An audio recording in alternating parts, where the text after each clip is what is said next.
Šodien būs ļoti vērtīgs video par iepakojumu veidiem, risinājumiem, tādēļ optimizēsim laiku, optimizēsim naudu un visas tās iespējas, ko var paveikt ar iepakojumu. Tātad, ja jums ir jauni produkti, tad es noteikti ieteiktu sākt ar kaut ko vienkāršāku, bet tad, kad jau jūs esat nopelnījuši naudu, tad varam uztaisīt šiku foršu iepakojumu. Jo mana interese vairāk ir uz to, ka jūs nevis vienreiz uztaisat iepakojumu, bet atgriežaties vēl un vēl un vēl. Tādēļ sākumā jānopelna naudu, lai forši pēc tam varētu taisīt visas tās lietas. Sāksim ar parastām kartona kastītēm. Ja? Tātad ir kartona kastītes, kurās mēs varam likt iekšā dažādus materiālus. Tad kartonam ir svarīgi, kas jāizdara. Ir jāsaprot svars iepakojumam, cik jūs viņā vēlaties likt iekšā.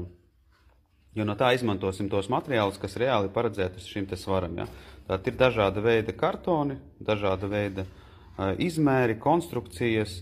Līdz ar to šim process ir tāds, ka no sākumā mēs pielāgojam šo te konstrukciju, izstrādājam risinājumu tā, lai, pieņemsim, šī kastīte būtu atbilstoši jūsu produktam. Pārbaudam ar visas tās lietas, lai viņa būtu izturīga, kvalitatīva un ar viņu viss būtu kārtībā. Tādēļ pēc tam, kad tas viss ir izdarīts, liekam virsū dizainu vai arī bez dizaina, taisam augšā to visu un gatavojam nazi, izcērtam, ražojam un piegādājam jums. Jā. Nākošais iepakojuma veids ir gofra. Tas nozīmē to, ka šo materiālu galvenokārt izmanto priekš smagiem materiāliem, kas ir jāpārvadā, kur ir produkcija diezgan varbūt trausla un kur arī diezgan tālu ir jāvadā. Ja? Tāpēc ir dažāda veida risinājumi, dažāda veida aizvēršanās mehānismi, kā šo kastīti sataisīt. Ja? Viens no izdevīgākajiem risinājumiem ir līmēt virsū dažādas uzlīmes, lai, pieņemsim, tā būtu jūsu tā kā simbolika. Ja? Nākošais veids ir papīra maisiņi. Tātad papīra maisiņiem arī var darīt tā, ka, ja cilvēks ir sācis savu biznesu, darbību, tad var no sākuma uztaisīt tikai uzlīmes, vai arī, pieņemsim, jau drukāt virsū kaut kādas lietas. Vai, teiksim, vienā krāsā vai divās krāsās, no vienas puses, no divām pusēm. Ja?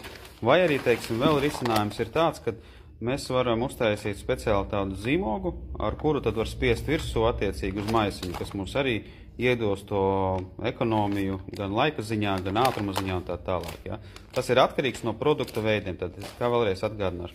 Ja tas ir jauns produkts izstrādes procesā, tad es iesaku sākotnēji izmantot jau kaut ko gatavu un no tā vienkārši pielāgotos risinājumus. Ja? Tāpat tās arī šeit. Šeit, pieņemsim, ir tādi saucamie dojpaku maisiņi, dažādi izmēri risinājumu varianti. Ja?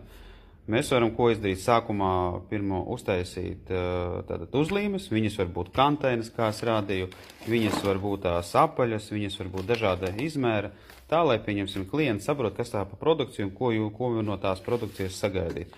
Tāpēc varam pastīties arī šādi, bet tas, kas ir jāņem vērā, jūsu produkta tehniskā specifikācija un arī fizikālās īpašības. Ja? Jo, pieņemsim, produkts var tur balēt vai, teiksim, kaut kādas situācijas notikt, tas ir ļoti svarīgs process. Tāpēc jums ir jāpārzina savus produktus, lai jūs varētu tālāk visu to darīt. Ja? Tālāk, teiksim, iepakojumu mēs varam izdarīt sekojoši. Mēs varam izdarīt tā, ka arī taisīt jau gatavus kaut kādus maisiņus pēc jūsu dizaina stila ar mūsu gatavajiem nažiem, lai, pieņemsim, tas process būtu ātrāks, vieglāks un izdevīgāks. Tāpēc jūs varat izvēlēties, kas jums ir piemērotākais.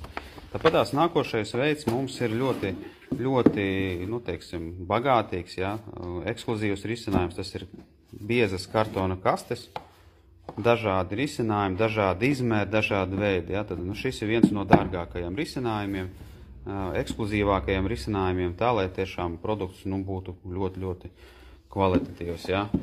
Tāpat tās ir saucamās stūbas. Ja.